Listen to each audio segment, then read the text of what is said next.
Hi guys, this is Maxim with MaxWorks.com. This is the start of my new YouTube channel to go with my business that I've rebranded here.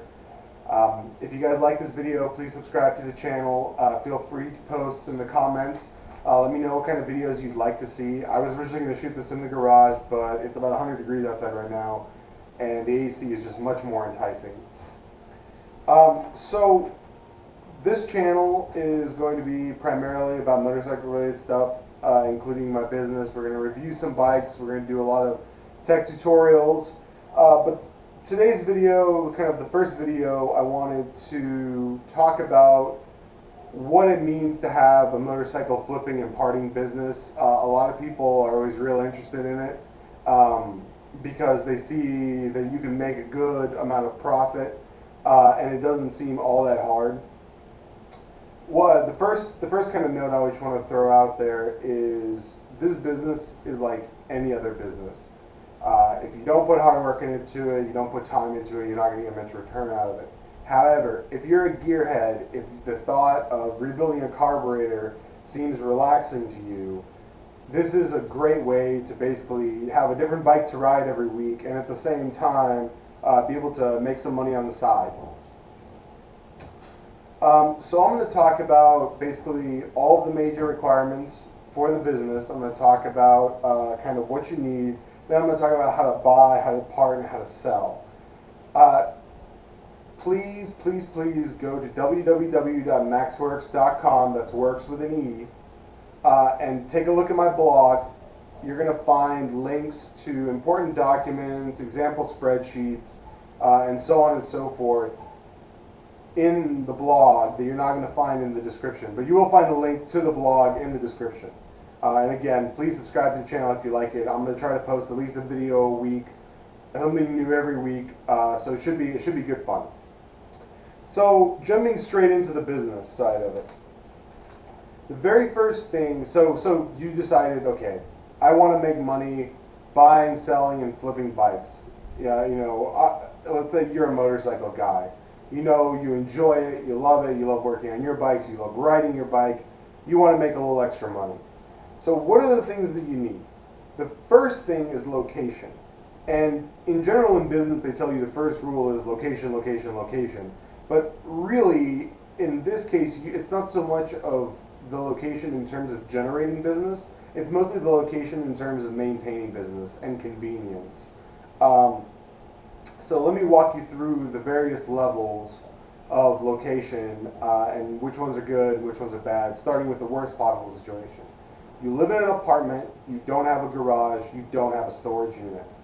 What that means is you're keeping bikes in your living room, you're parking bikes outside, you're trying to park a trailer outside, and we'll talk about that later. It's a bad idea. Your apartment will always smell like gasoline and oil and metal and machine parts. The apartment complex people are going to hate you for the stuff you keep inside your apartment. They're going to hate you for the stuff you keep outside your apartment. Depending on how aggressive they want to be, they can very easily tow basically all of your inventory off to a scrapyard, and then you're paying a crap ton of money to get it back. And they can basically choke out your business or destroy your credit and evict you. So if you live in an apartment and you don't have a garage or a storage unit or something of that nature, this may not be the best thing for you. The next level above that is going to be a rented storage unit. And so we're going to talk about basically the 5x8 or 5x10, which is the smaller unit, and then a 10x10 unit. And obviously these units get bigger, but generally the cost of having a much larger unit is basically the same as having rented garage space, which isn't worthwhile. So let's talk about 5x10 can hold 2 complete bikes and 2 parts bikes. A 10x10 can basically hold double that, maybe a 5th bike. If you're pushing it. It'll also give you a place to hold your tools. The problem with the storage units is they generally have no power and no water. Even if you have 24-hour access, even if you have, it's kind of in a place where they don't care. Some storage units don't let you work on stuff, they only let you store stuff. Generally the big chains might give you a hard time about having oil or motorcycles or whatever. Some of the smaller places, when I rented a storage unit in South Austin, it was all cash. The downside of renting one of those cheaper all-cash units is generally you don't want to live in the same neighborhood those are located in. and as a result, you have to drive a while to get there. That's kind of the ups and downs of storage units. A 5x8 should cost you between 30 and 50, and a 10x10 should cost you between 45 and 70 a month. It's really, really easy to put that into your overhead and basically make it cost effective if that's really your only option. Next up above that is obviously having your own garage, a 1-car or 2-car garage. Those are your best options because they usually have power. Sometimes they'll have water, and the building will have water, which is really worthwhile. A 1-car garage, I can keep up to about 6 bikes, plus my folded trailer, plus 2 or 3 parts bikes, plus my workbench, plus all my tools in a 1-car garage. A 2-car garage, I mean, you can keep a lot of stuff in a 2-car garage. So that's kind of the first deal of location. If you don't have a place to work, a place to store your parts, and you don't want to get one, this is not the business for you. The second thing we're going to talk about is transpo. Transportation. So let's say you found an awesome bike. Chances are you're getting a great deal on it, but it's not in riding condition. It may run, that doesn't mean you can ride it home, or that you should ride it home in a lot of cases. So you need a truck. I have a GMC 1500 Sierra SLT. It's a big truck. You really don't need anything that big. If you're buying a vehicle, if you're buying a truck just to do this sort of stuff, I recommend drop $1,000, $1,500, buy yourself a B2200 or a 22RE powered Toyota truck, or something that's basically, or a Nissan hardbody, basically something that's going to be a trailer with 4 wheels and a motor in the front of it. The lower the truck is, the easier it is to load bikes on your own. The smaller the engine, the better your fuel economy. I have the big V8 and a big truck, and loading sports bikes or cruisers in the bed by myself is almost undoable. It's really not a lot of fun. Mostly just dirt bikes get thrown in the bed. I have a trailer for everything else. So item number 2, a trailer. If you're serious about it, or you're like me and you have a bigger truck, you want a trailer. Harbor Freight, you get the coupon, you get a 4x8 trailer for about $250, and then you throw a $40 piece of plywood on it, replace the bearings,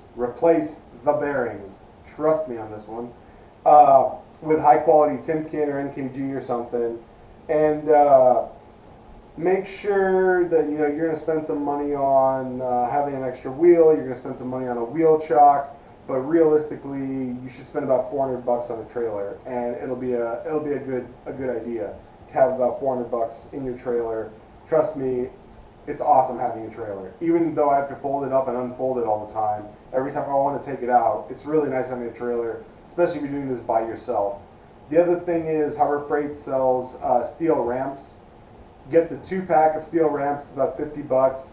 Yes, they're heavier than aluminum, but they're also a lot sturdier, and in my opinion, I'd rather have the sturdier ramp than the lighter one, because when you're rolling bikes in and out of beds and trailers and stuff, and you're on your own and the tires are flat, trust me, you just want stability.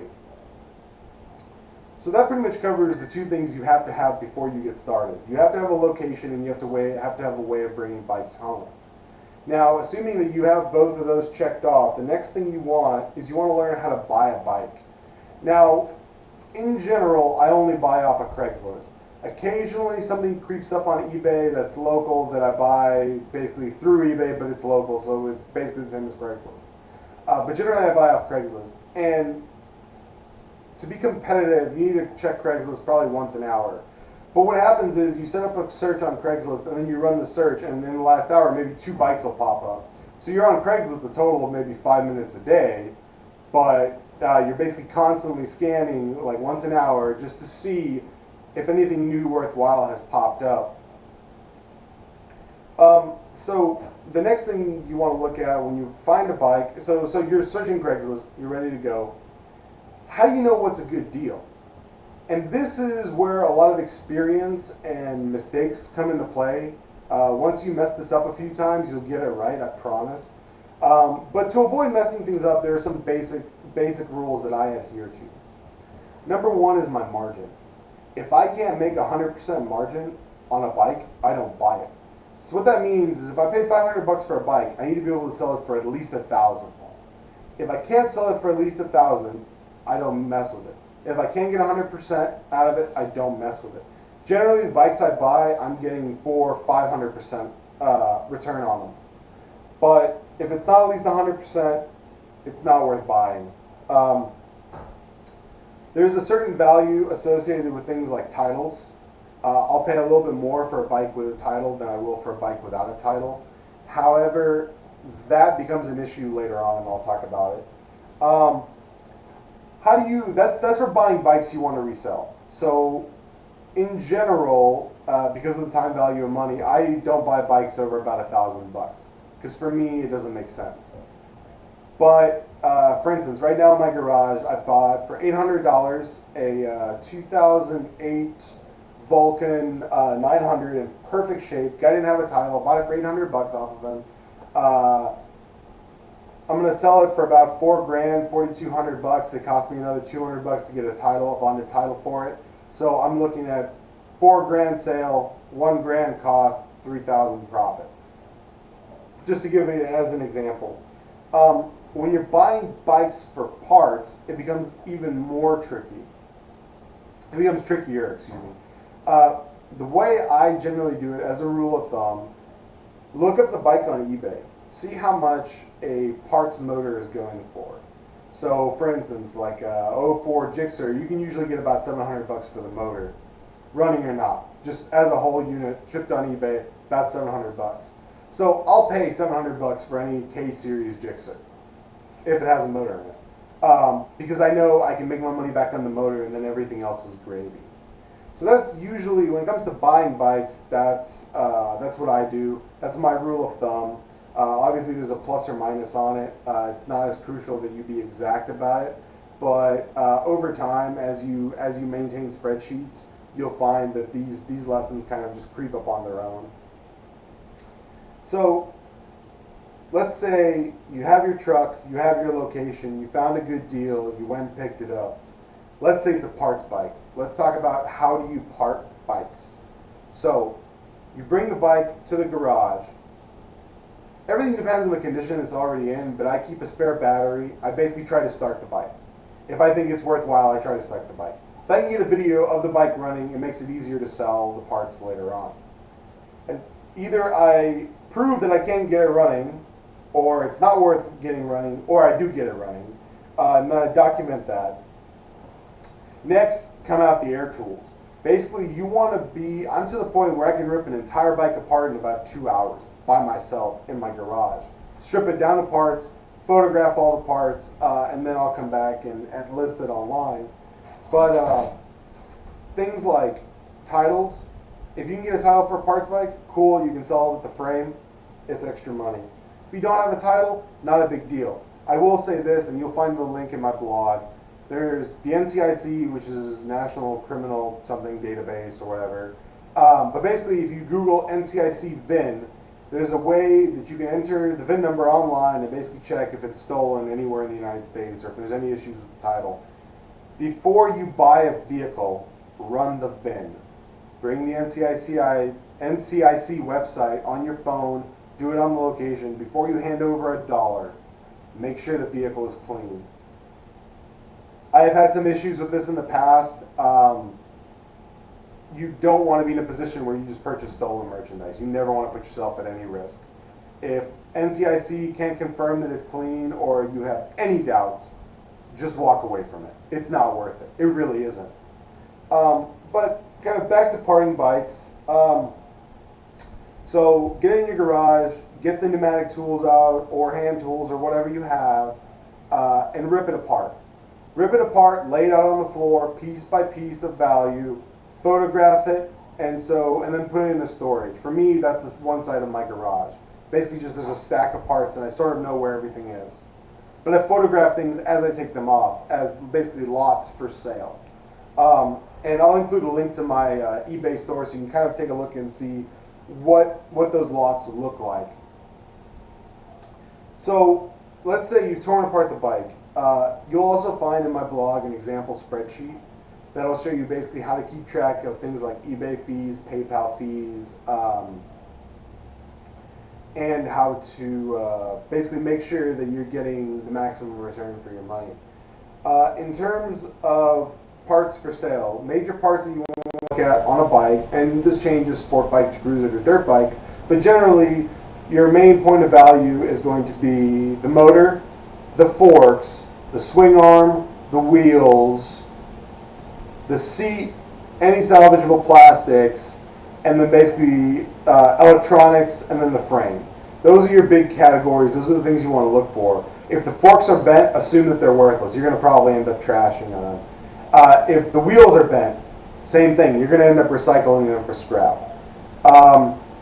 Generally, the hardest thing to sell is a bare naked frame. So don't really think you're going to get a lot of value for that, even if you do have a title. Every year I scrap a number of frames that have titles, and I just tear up the titles because I don't have space to keep it anymore, and nobody wants to buy it for any amount of money. I'm talking about even for free or for $1 or whatever.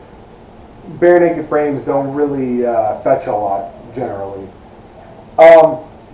In terms of Craigslist versus eBay, realistically, a lot of motorcycle parts you're going to have to sell through eBay, unless you have an enormous local demand for some reason.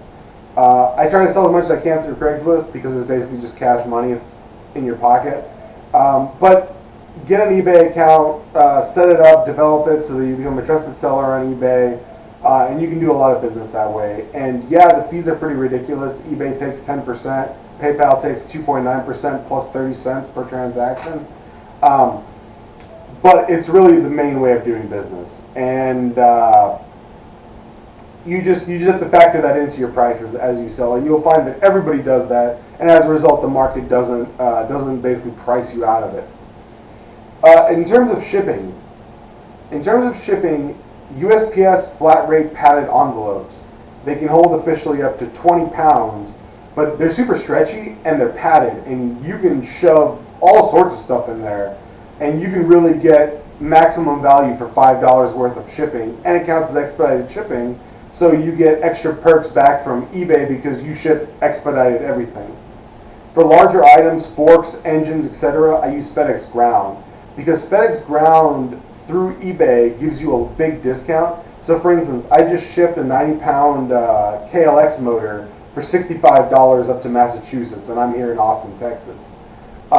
So basically, if you have enough cardboard, you can wrap stuff up properly.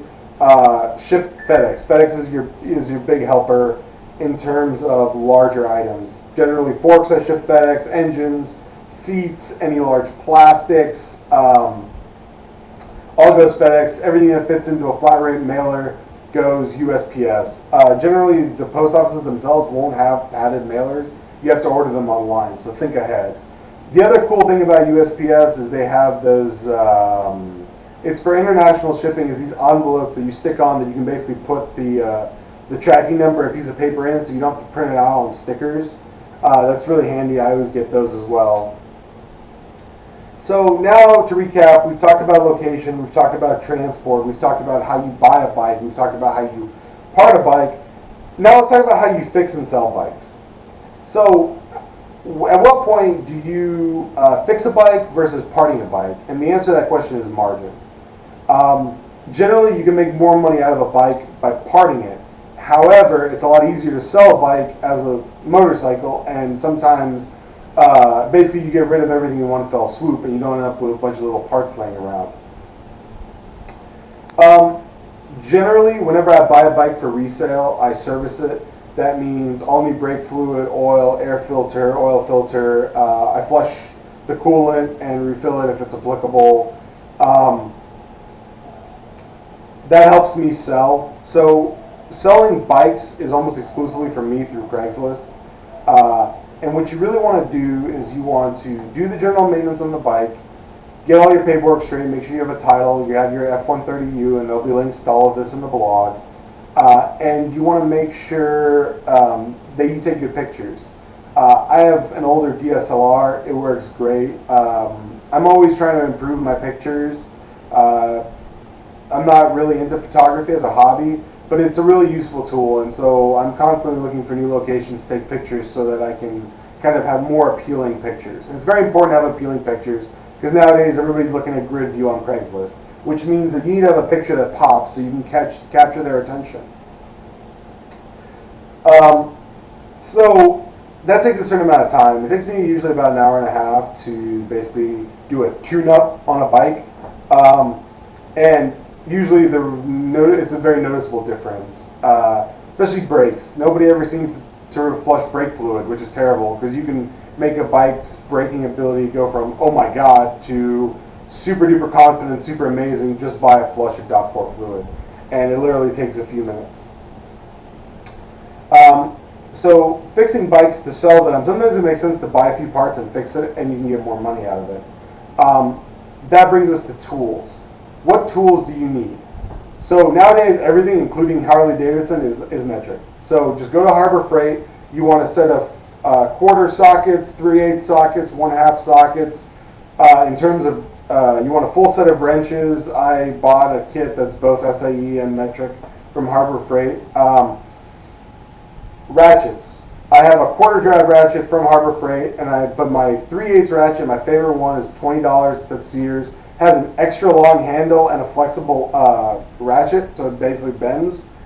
I go through about one a year. I break about one a year, and Sears Craftsman warranty replaces one a year. It's great because it's the longest 3/8 ratchet you can have, and it's really great for breaking stuff loose. So you don't need a cheater bar all the time. You can just use the ratchet. And you want a set of both deep sockets and shallow. I use deep most of the time, but every now and then you need a shallow, and it's nice to have. Oh, and hex bits. Get one of those kits that has the T-handle hex bits. I mean, to start off, you could spend maybe $200 on tools or $150 on tools after coupons or whatever at Harbor Freight, and you'd be set for the majority of stuff. When it comes to repairing and rebuilding bikes, there are a lot of specialty tools. Cam holders, crank pullers, case separators. I have a lot of that, and in later videos I'm going to show you how to do compression tests and how to separate crankcases and so on. But if you're basically doing this if you're careful about what you buy and you're less than confident in your skills, you'll never need any of those tools. So basic handyman tools. So that's pretty much it. To wrap it up, if you want to have a motorcycle business, you need to realistically plan for about 20 hours of work a month, which is basically, like for me, it's about 4 or 5 hours every Sunday, give or take. And you can easily pull down about $2,000 in profit per month. Those are very realistic targets. You're not going to hit them your first month. It's going to take a little time. You need a little bit of capital to get started as well, buying bikes and whatnot. But the important stuff is you got to have a place to work and store your bikes. You have to have a way to get them home from wherever you buy them. You have to make sure you buy smart. And you have to make sure that if you're going to be parting bikes, you have a strong presence on eBay and you have the tools and storage needed to do it.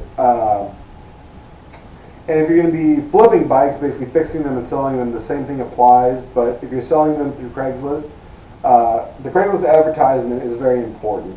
You want to have amazing pics. You don't want to have a whole lot of details. Most of my listings read something like 2008 Kawasaki Vulcan 900, 16,000 miles, recent service, oil, air filter, brake fluid, whatever. $4,200, please email. That's it. That's how you generate the most traffic and usually get the best sales. That's pretty much it. If you follow a lot of the stuff that I talked about in this video, you should be pretty successful. A lot more in-depth information you're going to be able to find in my blog post. So again, please subscribe to this channel. We're going to have lots of videos coming out, a lot of basically test drives, a lot of technical articles and stuff like that. And I'm also going to do a lot of business stuff as I go along, as it becomes pertinent. But this should give you a really good idea of what the costs are and what the possible reward is. And it can really make a big difference having disposable income coming in addition to having a professional career. I have a professional career, and so I do this in my spare time, and it's really pretty rewarding. So thank you again for watching. I'll A link to the blog is going to be in the description. And yeah, so I look forward to making more of these videos, and I look forward to hearing your guys' comments on what you thought was important, what you didn't think was important, and what you'd like to see from me in the future. So, thank you.